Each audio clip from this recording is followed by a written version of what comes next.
The block is a pinwheel block variation, often featuring a larger pinwheel effect created by the placement of the angled, contrasting fabric pieces. The center design is a simple, free-unit pinwheel. This block is also a member of the star family of quilt blocks. Or it could be a variation of a block known as pinwheel star or whirlwind, also known as Mrs. Morgan.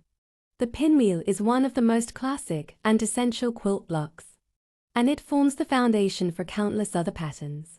The basic pinwheel block, which is made from 4 half-square triangles arranged to create a spinning effect, has a rich history dating back to the late 18th century. It gained significant popularity in America during the 19th century. The design is often thought to symbolize or depict water pump windmills, which were essential fixtures on farms and small towns, particularly along pioneer routes like the Oregon Trail.